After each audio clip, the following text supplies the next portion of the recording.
Hey, what's up guys? Shroy coming back you guys again with another video today, and today's video is going to be the first ever episode of Creators Corner. The inspiration for Creators Corner came because my entire feed is always flooded with sneakers and sneaker related content and streetwear.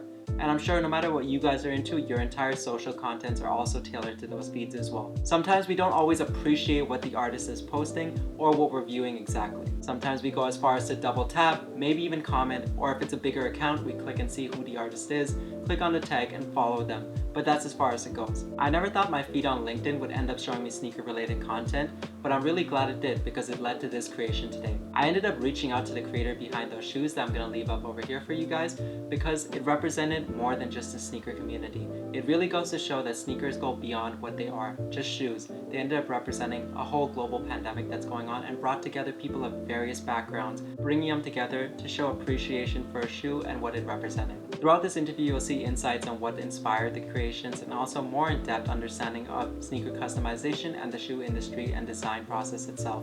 I hope you guys enjoy this interview, and I hope I'll be able to bring more creators to the future on Creators Corner. But for now, sit back, relax, and enjoy this interview with Jeffrey because he has some wonderful insights to share with a lot of you guys today. So I just wanted to start off, I guess, by if you could just tell us a little bit about yourself and what you do currently. Yeah. So currently I make shoes. Yeah. And I do that for Kickrich, which is my business, and then I do have a full-time job right now also working for Keen Footwear in their innovation. That's by choice, and I enjoy both. And for the Keen innovation team, I'm employed a lot of, or what I do really is take innovative ideas and then work on prototyping those instead of doing those instead of outsourcing the work to Asia. I'll do that in-house. And so that can be anything that comes my way, any style, and shoe, doesn't matter. So I've got a studio space that I work with in them and pretty much just make things happen. And then Kickrich is something that I started in I formed the official business in December of last year. But I've been making shoes for a lot longer than that, but really haven't tried to push any of my stuff out to the public, but have just been kind of going back and forth on it if I wanted to, and decided to go ahead and do it. And so really the stuff that you guys are seeing online is just new, like brand new, just starting to throw stuff out. I have a lot of work from the past that I'll trickle out on my feed, and then other stuff that I'll do that's current, as I get different jobs that come in, or just personal projects that I'm inspired by that I want to do, that I'll throw on the feed for now. That's kind of my story in a quick nutshell of like what I'm doing right now. Yeah. I guess for people who haven't seen your customs yet, they have kind of blown up over social media. Like it's been on Complex. A few of the larger sneaker accounts have reposted a lot of the recent works recently. Guess what was the inspiration behind it specifically now to push these customs out? About the ones that have been featured? Yeah, I would say specifically the UPS, the Prime, and the Scrubs. Yeah, for sure. Yeah. Yeah, so I don't want to bullshit anyone on the answers, really. That's not how I am as a person. I want to be fully authentic with the people that I am growing relationships with. So really the inspiration was mostly out of just pure curiosity and creativity. And I had been collecting Amazon Prime bags and sitting on that idea for over a year, probably. They just been wow. And I just had never done it because I just didn't really care that much about it.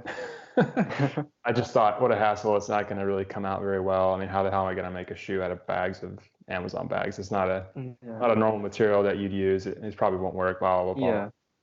But, and just honestly, it was just waiting until I felt inspired enough to try. And the day hit amidst this, the viral pandemic that we have going on. And I don't think that's coincidence in a way. I think it's kind of just the universe kind of got energy in me and inspired me in a moment. And I think that it was a timely project in that it made a whole lot more sense from a collective universal perspective to do it now as opposed to earlier because it tied into a much larger cultural context and lens that a lot more people resonate with. And so the honest answer is that's a project I had in my mind for a long time, but the timing of when I actually did it and put it out was a little bit pre-planned. Because I thought, wow, what a culturally relevant time to do this. And also I thought there's no better way than to cover as many angles as possible with what I do and get the most bang for my buck. And I thought, it's a whole lot more meaningful if I do this and kind of dedicate the work and essentially to these groups of workers that are having to continue to work, they've been deemed essential workers, whether they like it or not. And I thought, well, this is just perfect timing for this packaging, for the whole project to go out in the public. And I had no idea if it was going to be received well or not. It just was, again, pure creative curiosity, and that was really, really it. Yeah. Because from a personal perspective, I never thought I would see any sneaker-related content on LinkedIn out of any platform. Like, that wasn't what my feed was tailored to, but it ended up popping up just because it's blowing up. And I was like, wow, this is actually amazing. Like, seeing that and then seeing the follow-up, the UPS, and then the Scrubs one, which is like probably more relevant to like everyone right now more than anything else. And so the reason it was a Prime and a UPS shoe is because the real story behind that is because I get Amazon Prime deliveries and I get UPS deliveries. I never get FedEx deliveries. I never get DHL deliveries. I rarely get a USPS delivery in a package that I can reuse material with. So that's why there was a UPS, and that's why there was a Prime, and that's why there haven't been anything else. Because I haven't really felt the inspiration to go drive to a DHL shop and go take some bags off the shelf and build a shoe out of it. Although I've gotten lots of people saying, hey, you can do a DHL, do a USPS, blah, blah. It just was like, it kind of defeats the purpose a little bit for me in reusing what I have. And although I could do that and it would be meaningful to those people, I just had to pick and choose how I spend my time. And really, I felt like for the shipping bag stuff, it's also really a pain in the butt to work with. It's really difficult. It's non-traditional for sure. And so I would do more. I just spend my time in ways I choose to, so honestly, is all it is. And then the Nurse Scrubs one, that was the iteration after the UPS and the Prime. That was purely a wow. These two sneaker or pieces of art, I would say, are resonating with people in ways I had I did not expect to resonate as much as they are. And especially on the platform that I pushed them out on, LinkedIn and Instagram. Mostly on LinkedIn, really, just really. But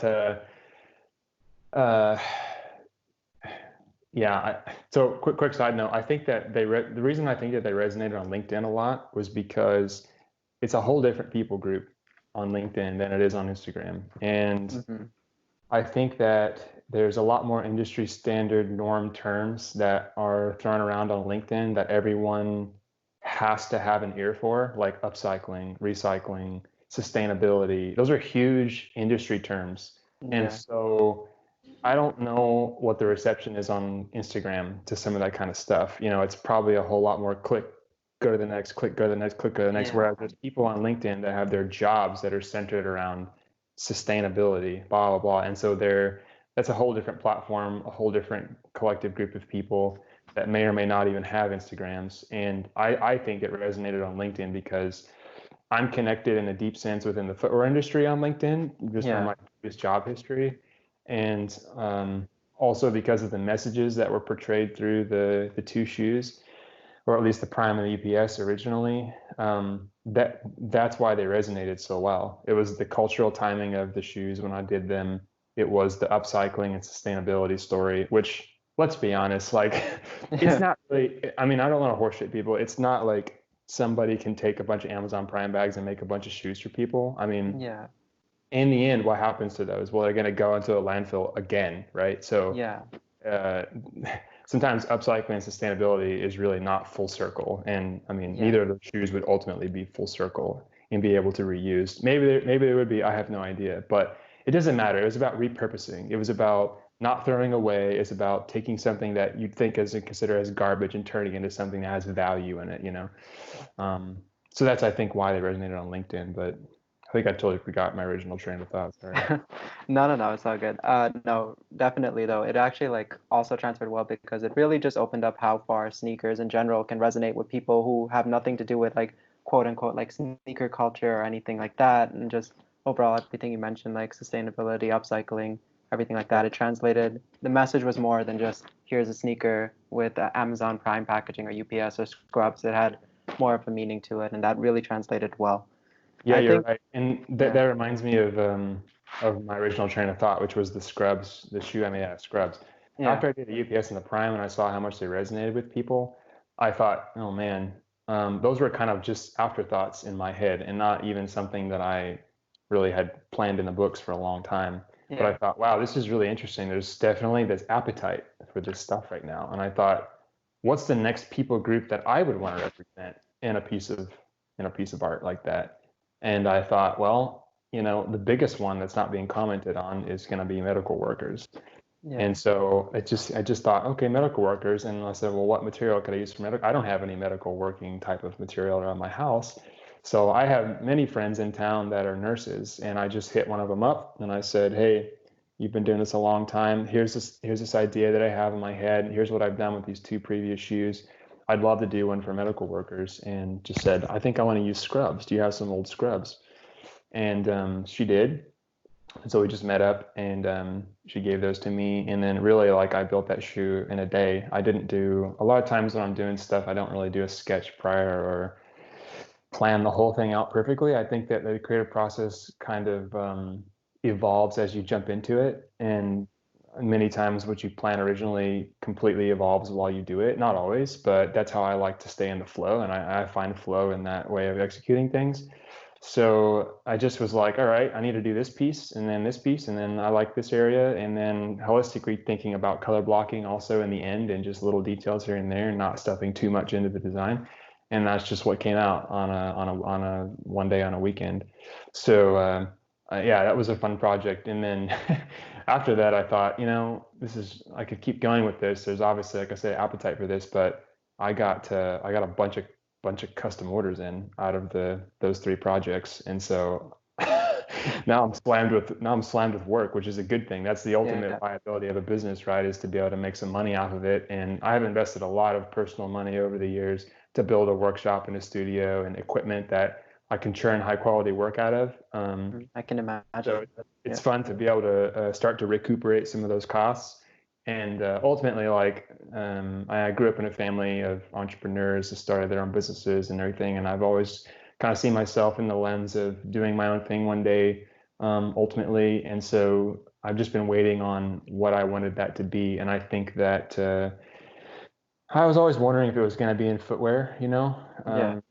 I wasn't sold on that idea, but I'm running with the energy that I have that's been presented in my life right now. And I think that it's going to work. And I've had a lot of amazing conversations with individuals and brands and companies. And I've got some fun stuff in the books. And so I'm excited about the future of it. I think I was given a good gift and from the universe with the idea for Kickrich, and also have the skills to back it up and do high quality work right off the bat, because I'm not a newbie in doing this. I've been doing it for a long time.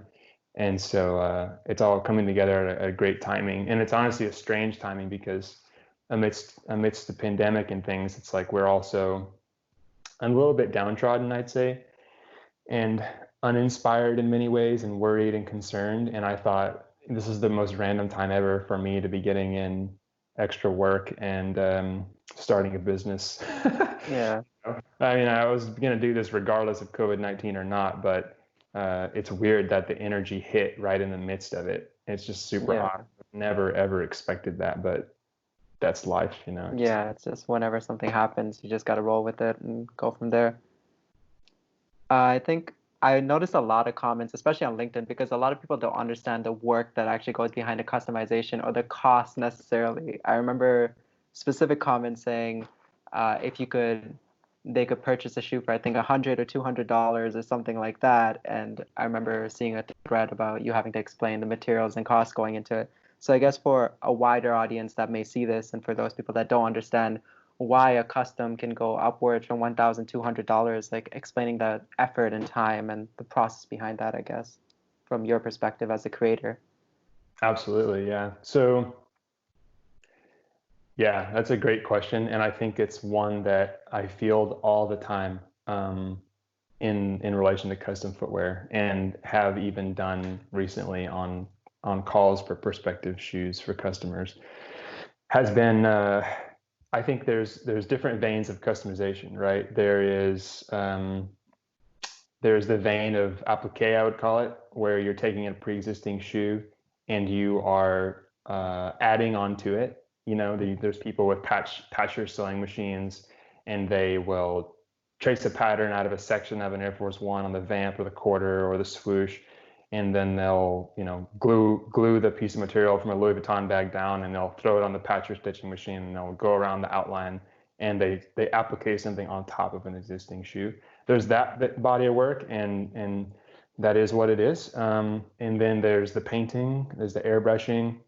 That's a whole other artistic skill. Like, I don't call myself a painter in any way, but I have painted a ton in the past. It's a whole nother skill set. Yeah.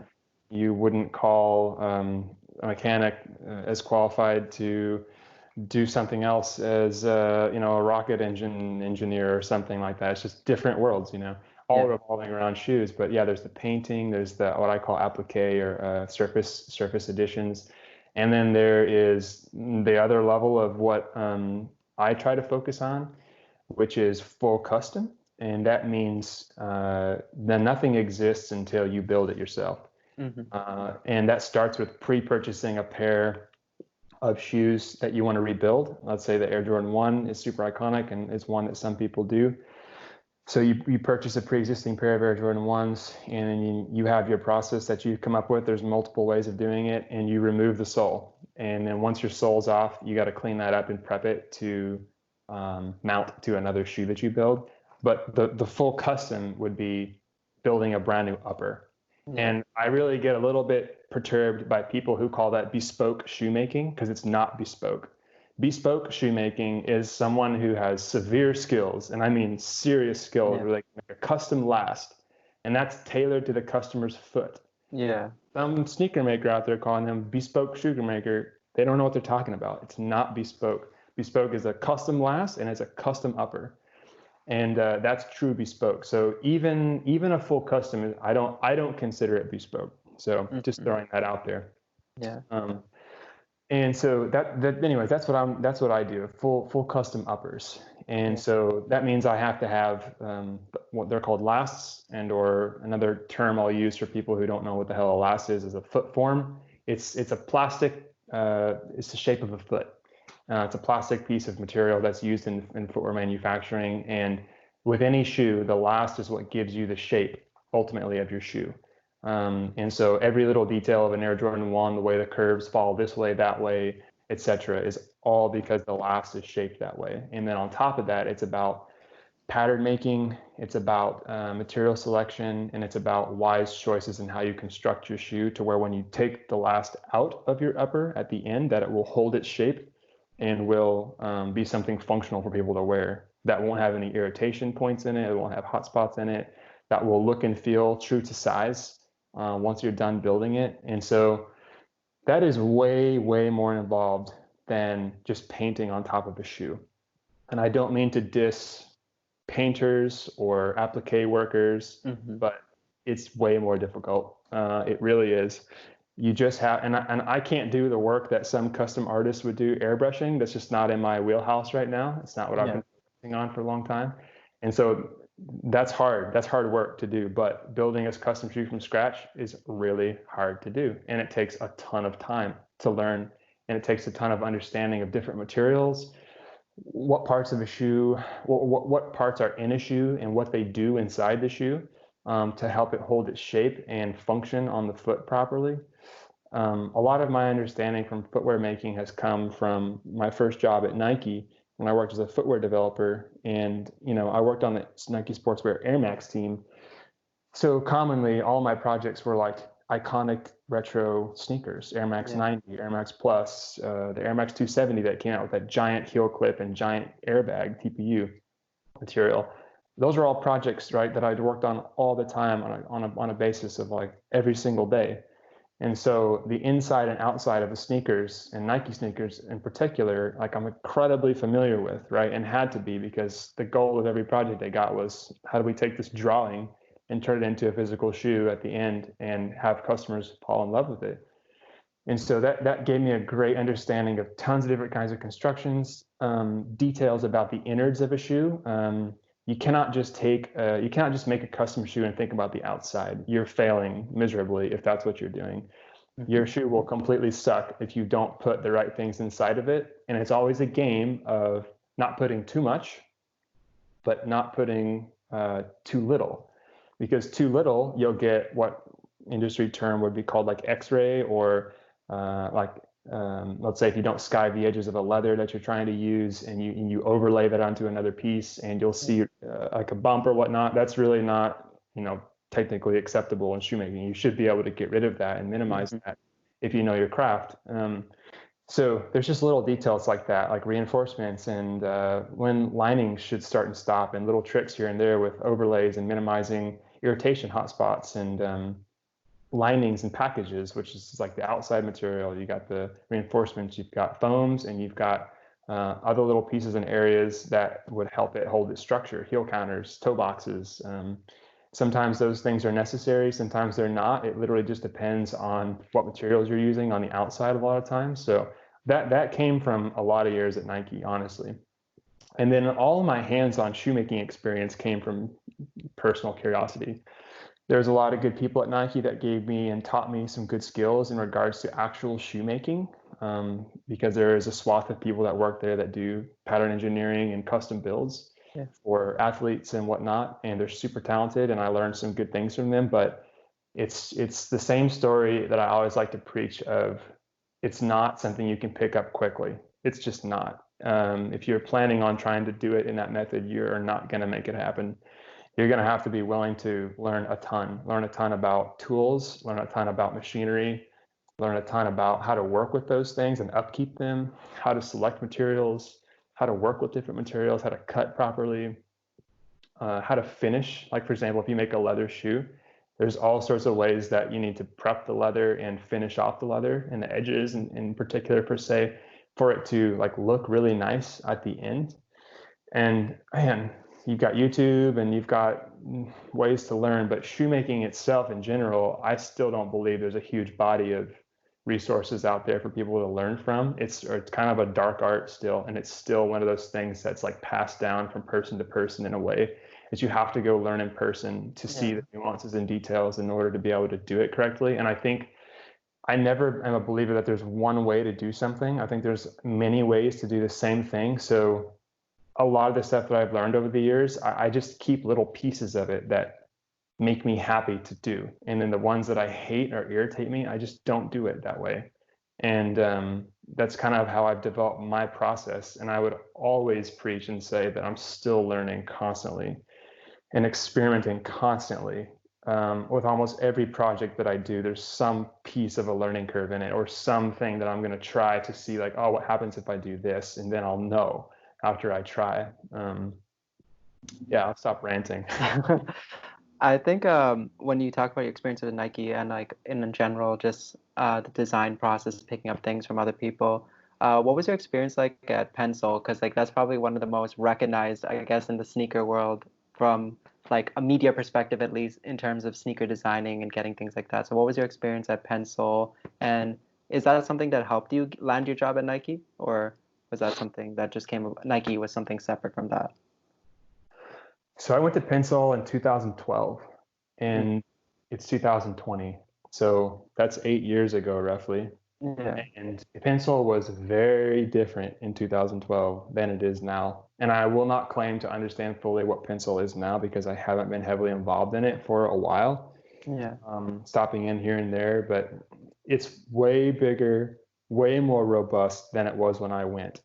So the story with Pencil and me was, I was working as a graphic designer in Texas, where I'm from, and I I was just burnt out with my job and was really kind of feeling discouraged and just confused about this whole thing we call work and career and money making in general with my life. I'm like, what am I going to do for, and I was younger at the time, right? And I was just like, I don't know what I want to do. And I've always been kind of collecting shoes and played tons of different sports growing up and still play sports. I'm mostly rock climb now, but always I was having like different shoes around me all the time: basketball shoes, soccer shoes, running shoes, blah, blah, blah, tennis shoes. And was always like, it was the highlight of my day when I was able to go get a new pair of shoes. I can't explain why. I have no idea. I just loved it. Loved it. I never had the money to buy anything growing up, but I would just slobber over everything on the shelves, and loved going into Finish Line, loved going into Foot Locker, loved going into Foot Action, Hibbett Sports, like Champ Sports in the mall. I'd go in and just stare at the walls. And I have no idea why I was so fascinated with the walls and all the sneakers, but just was. And it just kind of hit me one day. I thought, well, I was working at a business that made bicycle seats, and we custom made them and got them manufactured in Taiwan. So it was a pretty cool process, and really loved the product creation process after being in that job. And the story with Pencil was, I just was burnt out, and I Googled one day shoe school or like how to make shoes, etc. And I don't know why, but Pencil hit on Google. It was one of the search results. And back then, there was like, I was trying to figure out, how do you get in contact with these people? There was no phone number, there's no email, there was like nothing. The only thing I could see how to get contact was to make an entry for a class that they'd make available every so often. And there wasn't one available. And I think I did maybe email or something, and just, I never even heard back from anybody. I'm like, what is this thing? This seems like the only viable option. I'm not going back to college. Thank God I didn't do that to try to learn how to make shoes. It doesn't work. And eventually saw the first one was I think it was an Adidas sponsored class. And so you had to, the way you got in back then, which I don't know if it's the same way you get in now, but you had to do a black and white pencil sketch around a brief that was put out from Dwayne or whoever it was that was at Pencil. I'm assuming it was Dwayne who started Pencil. And that's how I got in. Yeah, it was like there was an Adidas class. I actually tried the first time and didn't get in. And then there was another one called The Future of Footwear, which was the second time I tried. And I ended up doing a pencil sketch. I think that the brief had something to do with like a picture of a playground. And it said something like, the brief was to design a pair of shoes in which when a child wears them, it will somehow like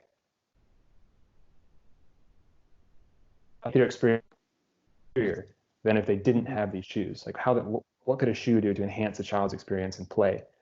And the concept that I came up with was hilarious and ridiculous at the same time, but it was like, Crocs, those shoes, and how there's this little sub-industry of people that create those little things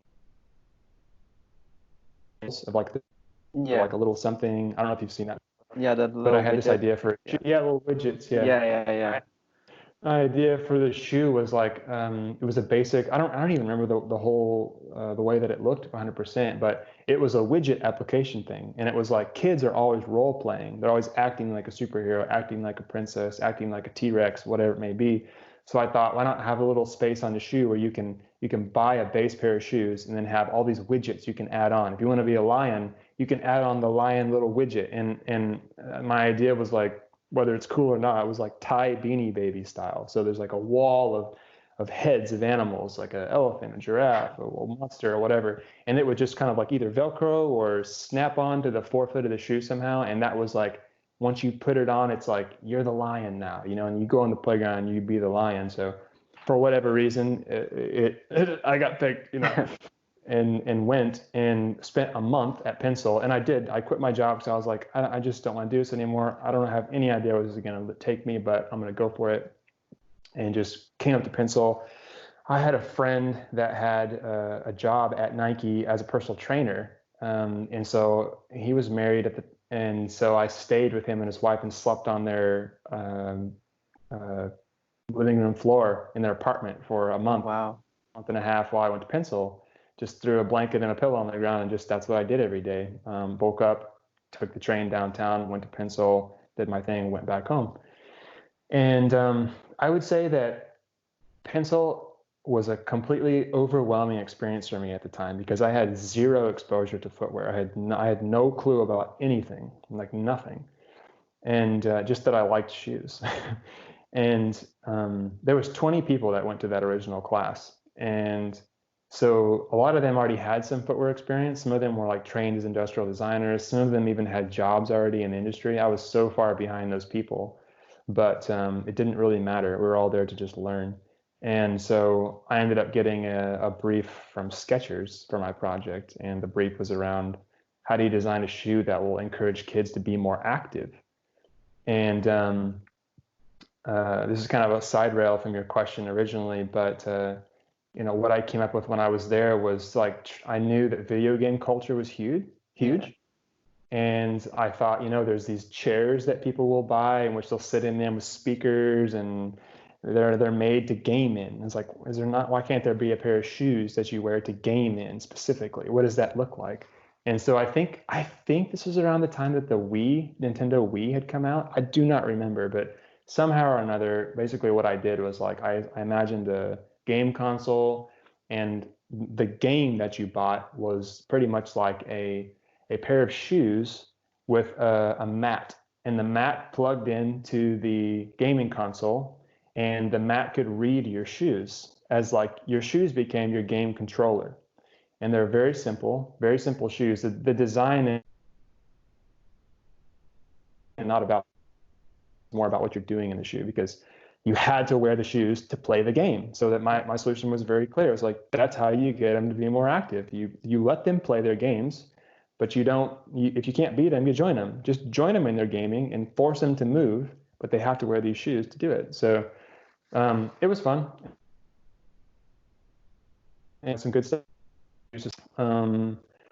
Your question of whether or not it tied directly into me getting a job at Nike, I would say no, but yes at the same time.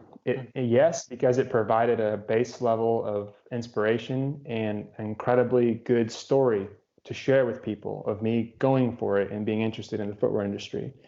And I had little understanding yet about how powerful that would be later on in talking to people and trying to network at Nike, because people are impressed and inspired typically by people who go for it, whether they succeed or not. It always is something that people resonate with. So when Pencil ended, 2 weeks later, I moved to Oregon. I had no job. I had no prospect of a job. I had nothing. I just was like, holy shit, I really like this footwear stuff. And I would love to work in the industry, and I don't want to live in Texas anymore. And I'm just ready for something different. So I just got an apartment and I moved up here, and I was like, now what do I do? And long story short, like there's a lot more we could go into detail there, but probably a year and a half later or so, I landed a job as a footwear developer at Nike. And that's how I started into like footwear career, really was through that job in sportswear. And it grew from there, and I stayed there for a decent amount of time. Working there. And what's crazy, like this is a crazy full circle story. When I was at Pencil and I did my final product pitch for my shoe, you had to get up and pitch your shoe in front of all these judges he'd bring in. Like he had Nick DiPaolo was one of them, Brandis Russell, who is like VP at Nike or used to be VP at Nike.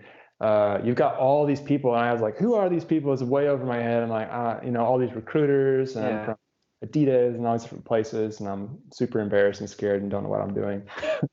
But did my thing. And why I wanted to say this was really funny, because one of the people in the audience when I pitched was a lady named Brandis Russell. And I don't even know what she did at the time for work, but years and years later down the road, she ended up being the vice president of my team for a period of time.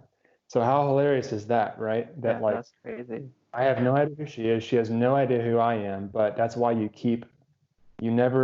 always keep people close, right? And you treat everyone right, because you never know how your paths will cross in the future. And I remember when I walked into Brandis's office one day after she was put on our team in charge, and I was like, you probably don't remember this, but you were in the crowd when I pitched this terrible shoe concept at Pencil. And she said, I remember, you know, it was just super funny, super like full circle moment. That's crazy.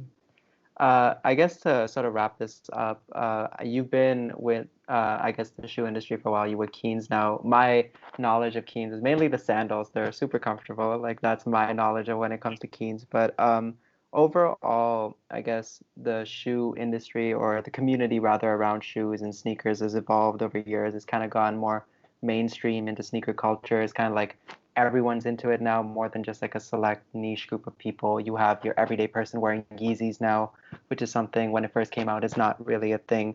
The resale market is like a big market now where companies are investing into it externally and also demand is growing. What's your take on, I guess, the evolution of sneaker culture or shoe culture since when you were like introduced to it or started with it? Oh man. So remember when I told you that I don't like to bullshit people and that I like to be honest? I Yeah. don't consider myself a sneakerhead. There Yeah. are way more hardcore people out there with regards to sneakerhead culture than me. Yeah. What I can tell you is that I always had an affinity for shoes, and I don't know why. I collect them, I would wear them, I would clean them when I got home. I hated when they got creased. I didn't even know what sneakerhead culture was or what any of that was back when I was, 15 years old or younger and started to like shoes. Mm-hmm.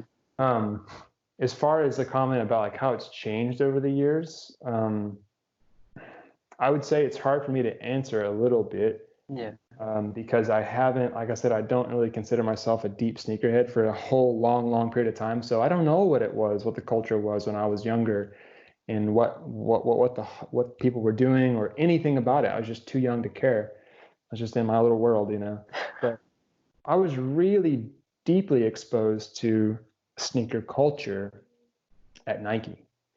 And I didn't really even understand yet until I worked there the depth and breadth of it. I knew that products and storytelling were huge when it comes to selling an item for people because you can have a room full of the most impressive shoes in the world, but if you have a spotlight on one of them and a video playing next to it telling you about how it was created and why and who it was created for and the whole thought process behind it, that's going to be everyone's favorite because they connect with it on some special way. And I also believe in the power of sport heavily, that like, politics is not what ties people together, even though those are the laws and the governing bodies that make so many of our lives enjoyable or not enjoyable. Yeah. Music, it's art, it's culture, it's creative expression, it's graffiti, it's self-expression that's untamed. That is the most influential and the most powerful when it comes to, I think, changing the world. And so believing in the power of sport and being exposed to sneakerhead culture. And when I worked in sportswear, that's why I was so connected to sneakerhead culture right on the beat of what Nike was focusing on, because I was deep into some of the most iconic sneakerhead models. For example, the Air Max 90. I mean, that everyone knows that shoe. That was one of many of my models. Like that was my model. So anything you saw come out with the Air Max 90 for X amount of years, for the most part, not everything, came through my hands as a project, at some point in time. Same with the Air Max Plus. Same with multiple other shoes like that are super iconic. And so I saw how much frenzy there is in sneakerhead culture. I saw that I'll be honest, there's parts of it that I hate. There's parts of sneakerhead culture that I don't resonate with at all.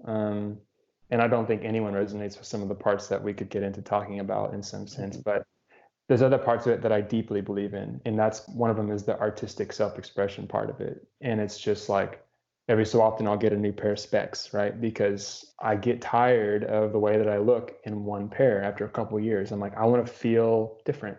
Yeah. One of those things that allows me to do that is get some new glasses. Same thing for shoes, same things for t-shirts, same things for hats. It's like there's something that happens when you put something on your body as a form of self-expression and you feel different.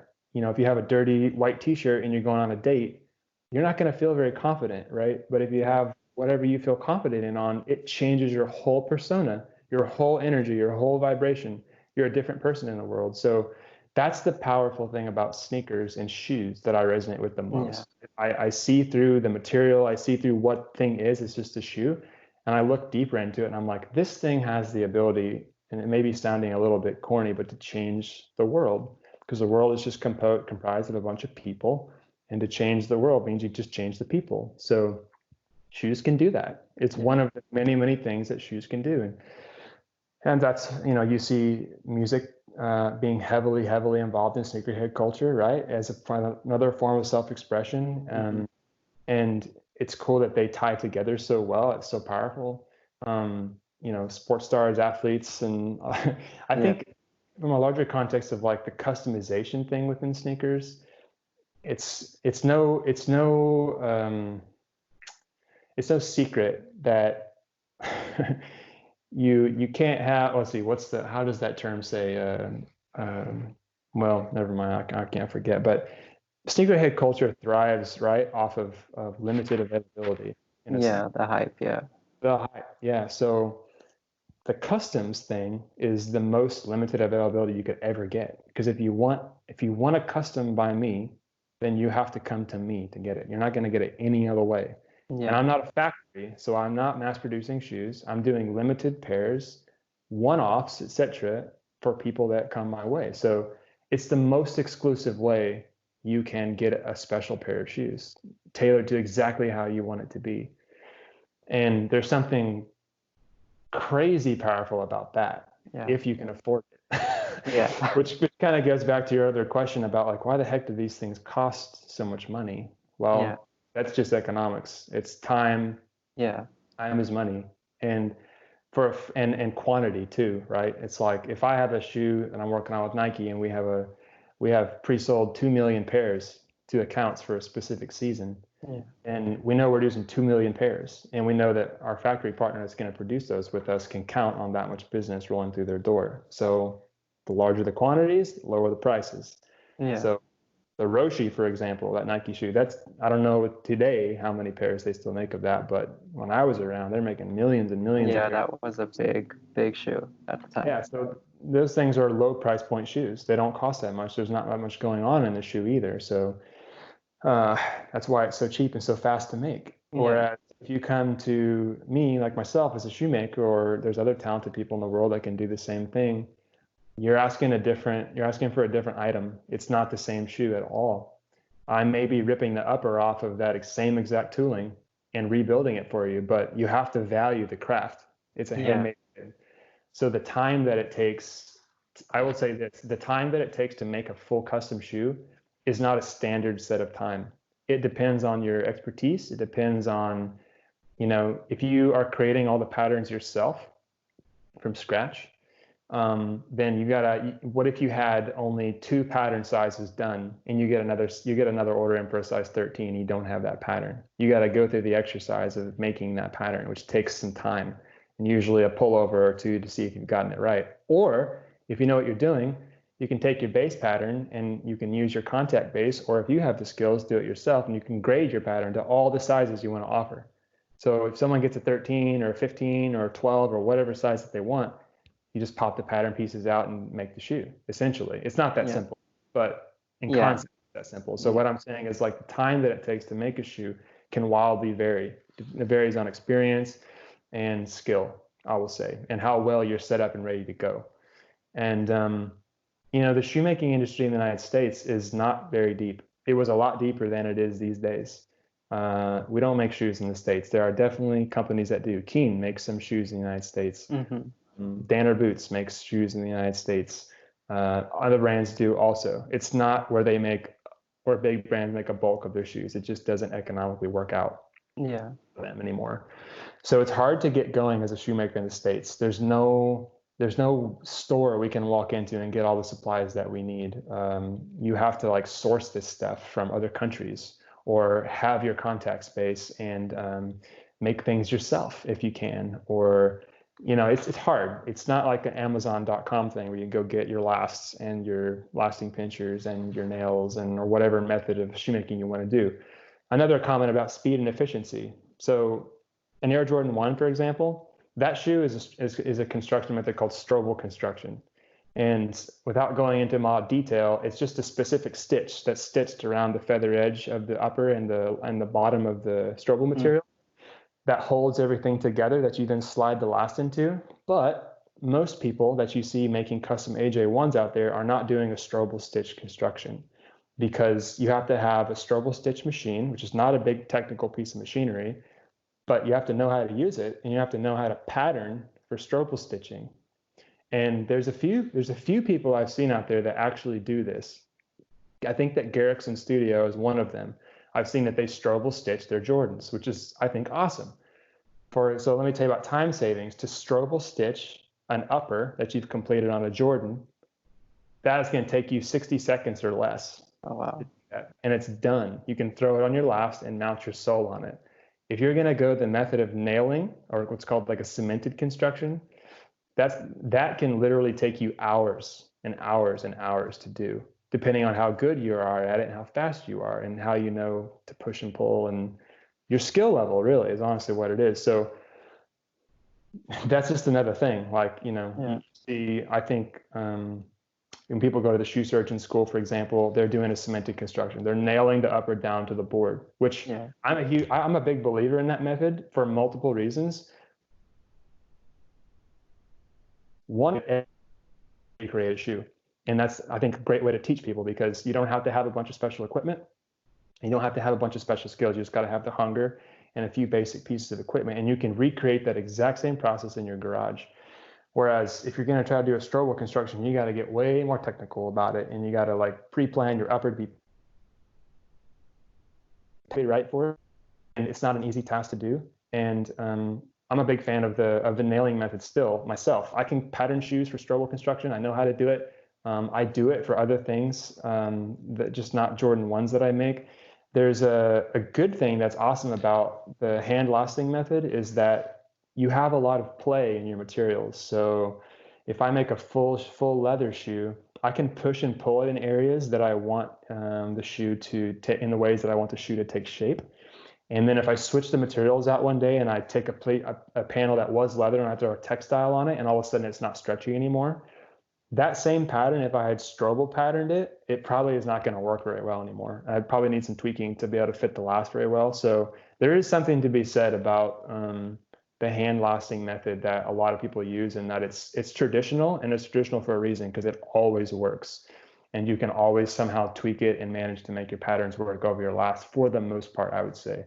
Sorry, I'm like totally going on now. No, it's not good. I guess I'm gonna start wrapping this up. But do you have any final comments or words of wisdom for anyone that is trying to enter the shoe industry, even like small customizations, anything like that, or I guess from an entrepreneurial standpoint, starting their own business like you did with Kick Rich and things like that?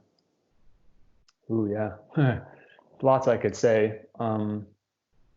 What would I tell someone? So a lot of people have recently reached out to me and said, I've always wanted to build my own shoe. Can you teach me how to do it? Or that is a loaded question. Yeah. It's not like coloring a coloring book where it's like, well, you just take this crayon and you just see the lines, you just kind of fill it in and you're done. And anyone can do it. Dude, there are so many nuances to shoemaking, an understanding of a lot that goes into making what I would say a good shoe. Anyone can stitch something together, throw it over a last, glue it to a sole and say, look at this shoe that I made. No. That's a certain level of the craft. But then there's the other level of the craft, which is like high value, done just as good as a factory can do it per se. You're not using the same machinery probably, but a really, really nice high-end, well-made sneaker that you really know what you're doing. That takes time. You're not going to a weekend course. You're not going to a week-long course. You're not going to any course and learning that in a heartbeat. You'll get an overview and you'll get your first try at it and you realize, holy shit, I suck at this so bad. I have a lot of practice to do. And it's the damn truth. You have to just try. So my piece of advice for people that are interested in getting into shoemaking is it's great to find and learn from as many people as possible Start with YouTube, start with Google, because there is information out there, but I'm not going to say it's great. Mm-hmm. Go. I don't care if it's a shoe that you plan on ever wearing again. Go make a women's flat with some local shoemaker if there's one offering a course in that. Any shoe you make is going to teach you some of the same skills that you can apply to the next shoe that you actually care about. I've made everything from Chelsea boots to running shoes to Jordans to high heels to wedges to loafers to moccasins to sandals. And it's simply because every single project adds like another arrow to my quiver that I can then pull out and go like, here's this same kind of situation. Here's what I did last time. I'm pretty sure that if I do this way again, it's going to work out just fine. So it deepens your skill set. But I think the biggest piece of advice is just be hungry, and you cannot be easily discouraged, because everything you try to do for the longest time is going to suck. It really is. And it's because you're probably not working with your tools right. You're probably not working with your materials right. You don't know how to work with them very well. There's a huge learning curve in a lot of this stuff. And so I think you just got to have that like get up after you fail mentality, and you can't get down on yourself too much when you are trying to like see where you want to go, but then what you're actually churning out is so subpar to that. And you realize, wow, some of these people really are talented. How do you do this? It's a mystery, but just try, because I'm telling you, if you don't try, you'll get nowhere. And from a past, just a simple like shoemaking type of comment there within how to make a shoe, I'm the first one to raise my hand, and I hate people with big egos. I do not have an ego. I have to be an individual, as that's allowed to have one. But I'm the first person to say that I'm constantly learning, and I constantly, honestly, am doubting myself all the time. I'm a proud spokesman for depression, and for just those people out there that have like those clouded mindsets. I've had one my whole life. I always constantly deal with it. It is really hard for me to stay motivated. It's really hard for me to stay positive a lot of the times, and I get down on myself all the time. And I think that can happen within project to project basis when I feel like I'm just good enough. I constantly am questioning myself. But there's a lot of people that resonate with that kind of a mindset. And if you drag that into shoemaking, good luck. It's because it's hard. You got to have a lot of people around you just to keep you motivated and talented, and a lot of inspiration coming in to stay fresh. But with in regards to starting your own business, that's been another learning curve for me, right? Like I had a dad that started his own business quite a while ago, and it's successful. His advertising agency in Texas. I just kind of grew up and didn't really ever want to have any part of it for some reason. Just never did. Just wanted to do my thing. And that's a whole nother learning curve. Like, how do you start a business? What does that even mean? How do you form one? Who do you pay? What number do you need? What's a tax ID? Blah, blah, blah. How do you, and any business is only viable ultimately, right, if you can make some money off of it and sustain yourself.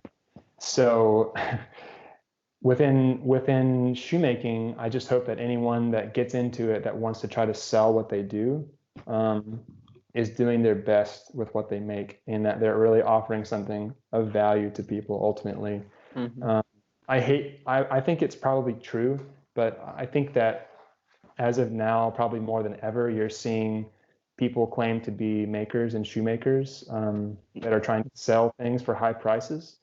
And I think it's because they've picked up recent skills and they think that they can execute them well. And I applaud them for doing that. But I also want to have everyone be on a healthy level of respect for people who have spent a long time doing this.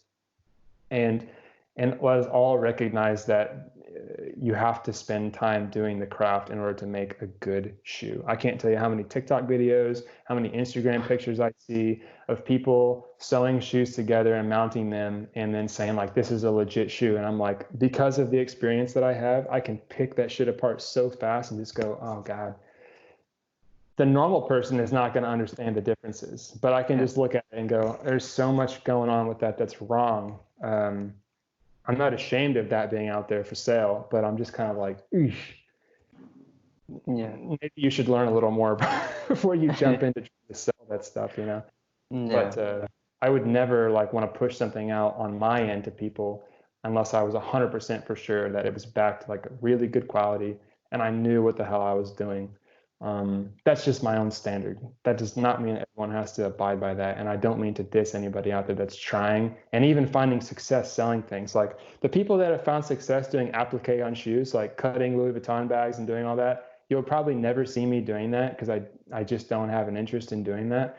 But damn, it seems like they sell that stuff like crazy, you Yeah, know? it's crazy. And from a business perspective, hey, go where the people give the people what they want. If that's what they want, then you can make a viable business out of it. You know, that's an option for you. Um, but I guess on my end, I'm always part of my personality is like extremes. I'm always like all in or I'm all out. And for Yeah. me, I'm going down the path again of like, what's the most complicated thing? Well, to do it all from scratch, you know.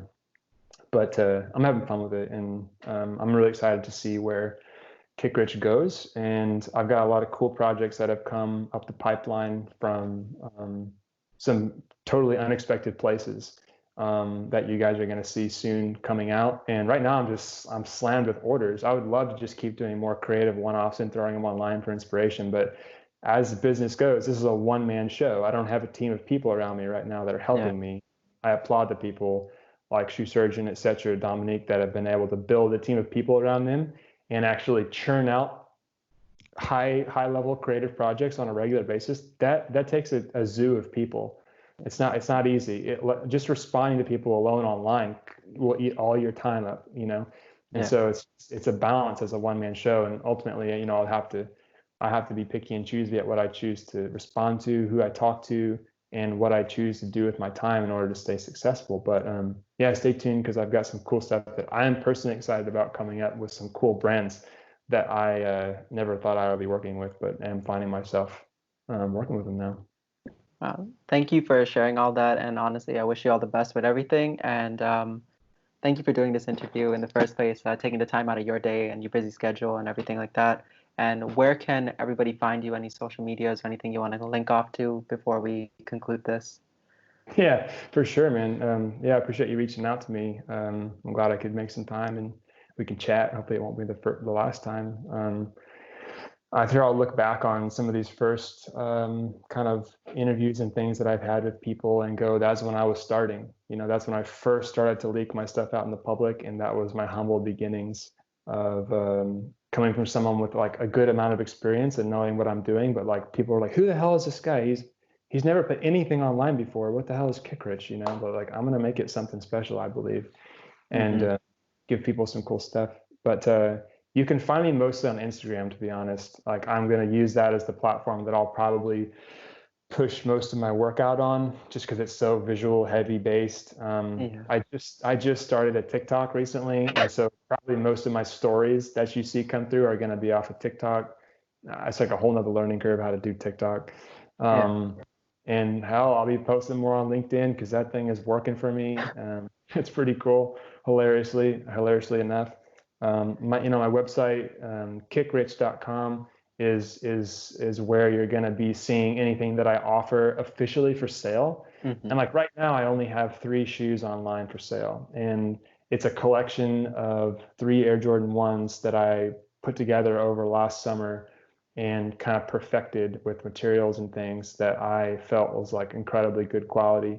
And so if you want to go check those 3 shoes out, I'm incredibly proud of that collection. It was the initial collection I wanted to offer to the public for many reasons, but each one of those shoes tells a story about the Pacific Northwest where I live now, and each one of them tells a story of pieces of my life, whether it be simply through the way it's color blocked or the material choice. There's a reason everything went into those that they did and the names that I chose for them. Probably in ways that I don't even use in the product description. You'll never know until you just talk to me about it. But kickrich.com is where I'll be selling stuff. And then as of right now, you know, like I'm doing orders through DMs on Instagram and whatnot too. So yeah, just if you're interested in something, just reach out to me and I'll do my best to get back with you. And I'm evolving and growing as a person right now with my business and with work and personal life and with shoemaking. And as with anything, it's like people best operate at a homeostasis level of equilibrium. So it's just like, how do I have all these new energies in my life and ways I'm expressing myself, and balance all these to a point where I feel healthy? Because to be honest, here's what my life looks like right now. I wake up, I go to work, I'm done at 5, and I work till 2 in the morning every single day. So, and I work Saturdays and Sundays. So I'm working all the time. I'm not over here like some high flyer, like bunch of money and all this stuff. Like I work my ass off, And to be honest, the point that I have it at right now is I don't feel healthy with it. I'm having to figure out how to rebalance things and perfect some processes that weren't great that I had and clean up the way that I do things and set myself up for success better, because I can see the amount of requests that I'm getting in now in order to be able to facilitate those, I need to be able to move a little faster. So I'm doing some more like really hard work right now, prepping for that. And so in the future, I can be able to take more work on, which will make Kickrich a more viable option to live off of, and ultimately enable me to be able to churn out better work for people and feel healthy doing it. Because ultimately, I don't think that if you have a business and it's draining your life down to the point where you feel unhealthy and like you're just missing out on what life is all about, then I would question whether or not that's something you should be doing. And ultimately, Kickrich is something that I started for me, for self-expression. So if it ever reached a point in which I feel it was deviating from its original course and it was draining more from my life than adding to it, it would probably be something I would cut loose and not continue with. But for now, I'm having a lot of fun with it.